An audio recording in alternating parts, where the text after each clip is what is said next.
Numa rua estreita, esquecida na parte antiga da cidade, ergue-se uma casa vitoriana cercada por muros altos e eras que engolem tijolos rachados. Para quem passa, parece só mais uma construção abandonada. Mas para quem conhece a lenda, é o número 47 da Rua São Gregório, também chamado de o Quarto dos Sussurros. Dizem que, há mais de um século, morou ali um homem chamado Álvaro Fontes, um advogado rico, conhecido por sua postura impecável e por esconder segredos podres. À noite, a mansão era palco de festas estranhas, rituais sussurrados e um quarto trancado no sótão, onde ninguém entrava, exceto ele. O passado enforcado. Certa madrugada, Álvaro foi encontrado morto. A criada o viu pendurado no meio do quarto do sótão, balançando devagar, uma corda grossa amarrada numa viga podre. Na parede, palavras foram riscadas com carvão. Você também vai ouvir. A polícia chamou de suicídio.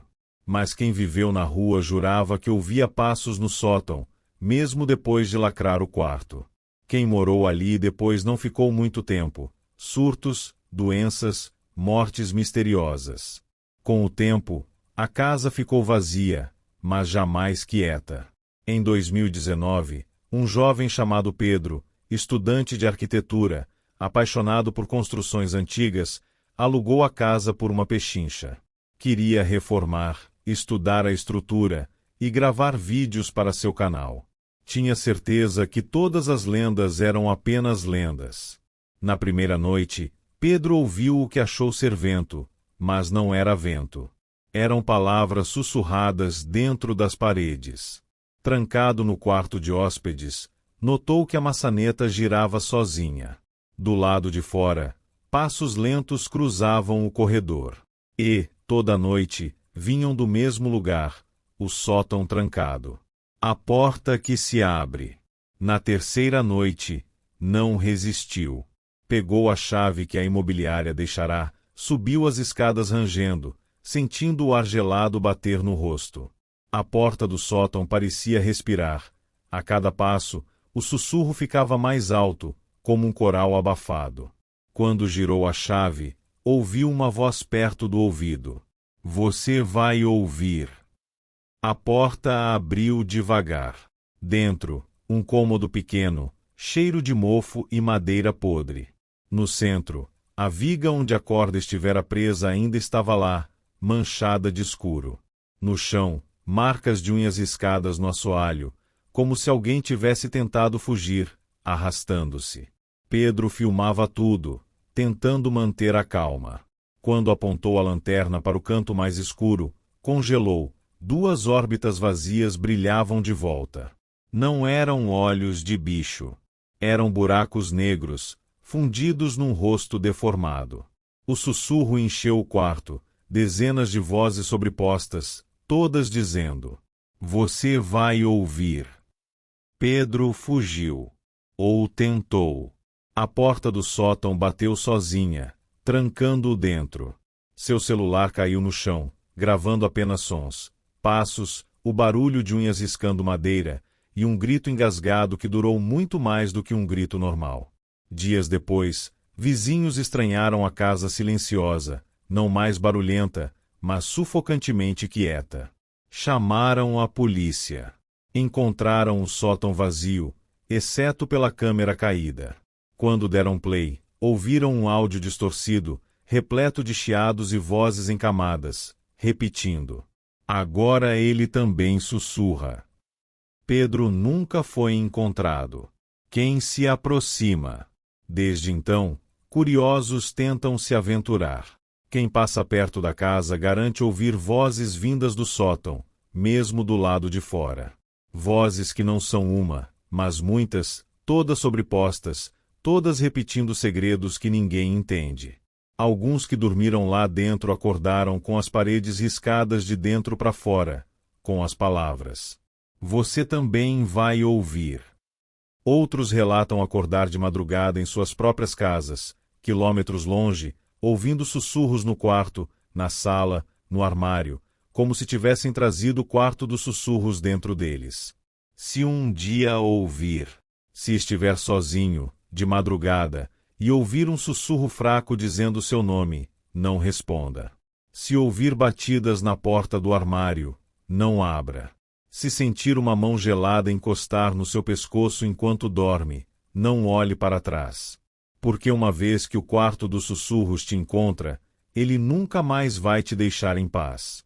E você também vai ouvir.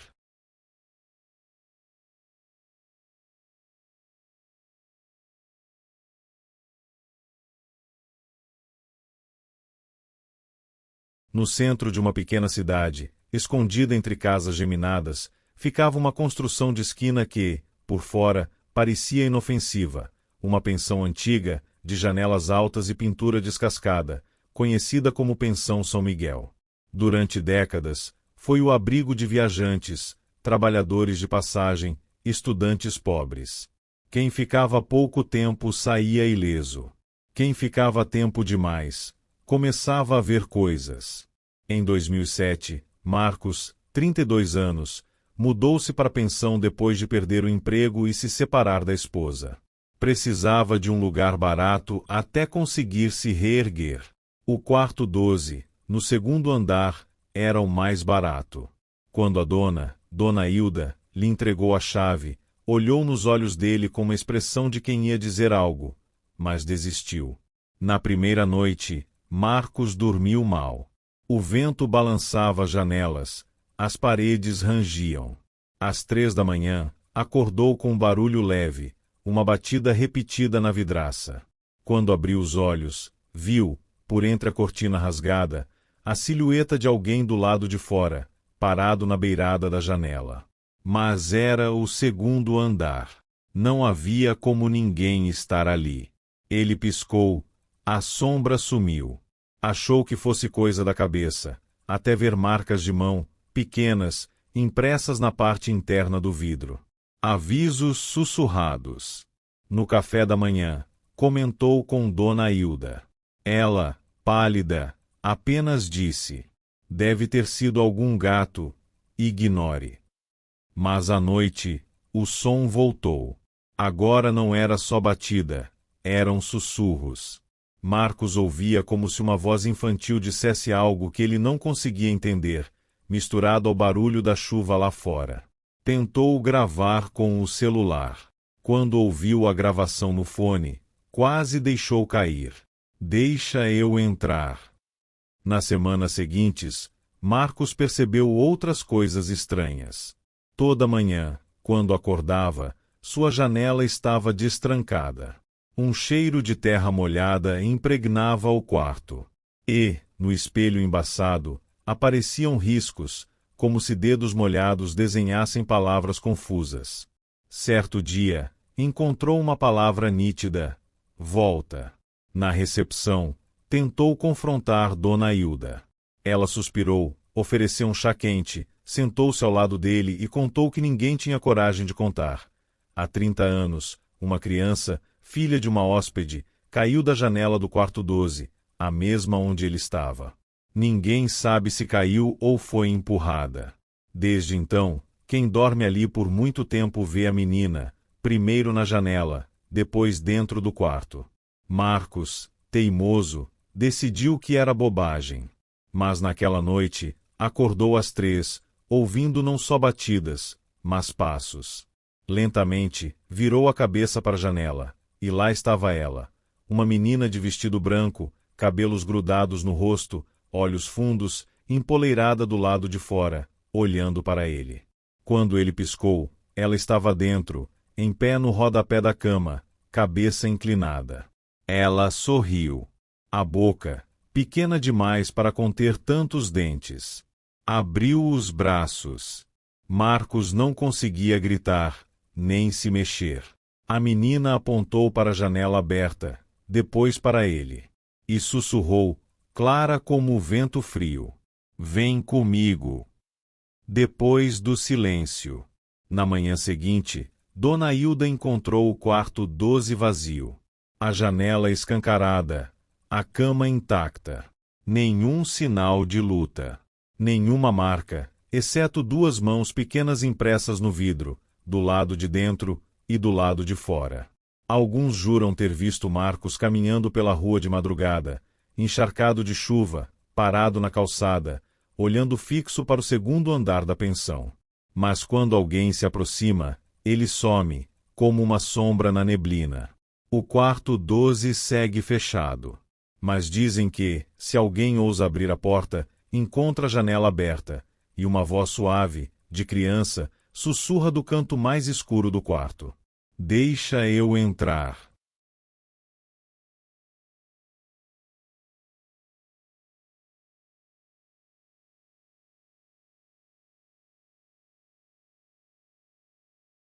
Em um beco estreito, escondido atrás de galpões abandonados, existe uma casa que ninguém ousa comprar. Um sobrado antigo, de tijolos escuros e janelas vedadas por tábuas pregadas. Quem passa por perto, mesmo de dia, sente um frio inexplicável, como se algo observasse por frestas invisíveis. Reza a lenda que a casa pertenceu à família Moura, nos anos 1950. Eles chegaram de outra cidade e compraram o terreno barato, construindo ali um lar modesto. Eram 4, o pai, Geraldo Moura, a mãe, Alzira, e os filhos gêmeos, Augusto e Clara, ambos com 7 anos. No começo, eram uma família normal, até as noites começarem a ficar longas demais. Clara foi a primeira a dizer que ouvia vozes. À noite, enquanto dormia no quarto dos fundos, acordava assustada, contando para a mãe que alguém chamava seu nome de dentro das paredes. No início, Alzira achou que fosse imaginação. Mas logo Augusto também começou a ter pesadelos, acordando com arranhões nos braços, como se unhas invisíveis tivessem tentado puxá-lo para debaixo da cama. O pai, Geraldo, homem bruto, não acreditava. Uma noite, decidiu dormir no quarto dos filhos para provar que era tudo invenção. À meia-noite, a casa inteira acordou com o grito dele. Encontraram Geraldo encolhido num canto, olhos arregalados, repetindo sem parar: "Eles querem sair, eles querem sair." No inverno de 1954, Clara desapareceu. Alzira jura que deixou a filha dormindo em sua cama. Na manhã seguinte, encontrou apenas as marcas pequenas de pés descalços levando até o quarto dos fundos, e a janela trancada por dentro. Nem a polícia, nem buscas por semanas revelaram qualquer pista. Foi quando Alzira começou a ouvir a voz da filha sussurrando do porão, pedindo ajuda. Augusto, cada vez mais fraco, dizia ver Clara sentada nos degraus da escada, chorando. Numa noite de tempestade, Alzira seguiu os sussurros até o porão. Desceu devagar, levando apenas uma lamparina. Lá embaixo, encontrou uma pequena porta de madeira, que nunca tinha visto antes. Quando encostou o ouvido, ouviu a filha chamar: "Mamãe, abre." Ela abriu. Nunca mais foi vista. Anos depois, Augusto, já adulto, voltou à cidade, decidido a destruir a casa. Contratou homens para derrubar tudo. No primeiro dia, um operário caiu do telhado, jurando ter sido empurrado por uma menina de vestido branco. Naquela mesma noite, outro trabalhador desapareceu dentro do porão. No segundo dia, Augusto foi encontrado morto na sala principal, deitado de olhos abertos, o rosto congelado num sorriso de loucura. No chão, arranhões formavam palavras tortas. "Eles querem sair." Décadas de silêncio. Desde então, ninguém mora ali. Mas os vizinhos contam que, quando o vento passa pelo beco, é possível ouvir risadas de criança ecoando pela casa, portas batendo sozinhas, e passos leves no assoalho podre. Alguns curiosos que tentaram passar uma noite lá dentro saíram correndo, falando de mãos frias segurando seus tornozelos enquanto dormiam, ou de olhos que surgem nos espelhos empoeirados. Outros nunca mais foram vistos. Em noites chuvosas, quem se aproxima garante ouvir batidas do lado de dentro, 3 batidas seguidas, repetidas, como se alguém estivesse preso, tentando sair. Se você bater de volta, dizem que a porta da frente se abre sozinha. E se você tiver coragem de entrar, encontrará um corredor escuro, levando direto ao porão. Mas cuidado! Se ouvir uma voz doce chamar seu nome, não responda. Não siga a risada. E, acima de tudo, não abra a porta de madeira lá embaixo. Porque uma vez aberta, a casa no fim do beco jamais deixa você sair sozinho.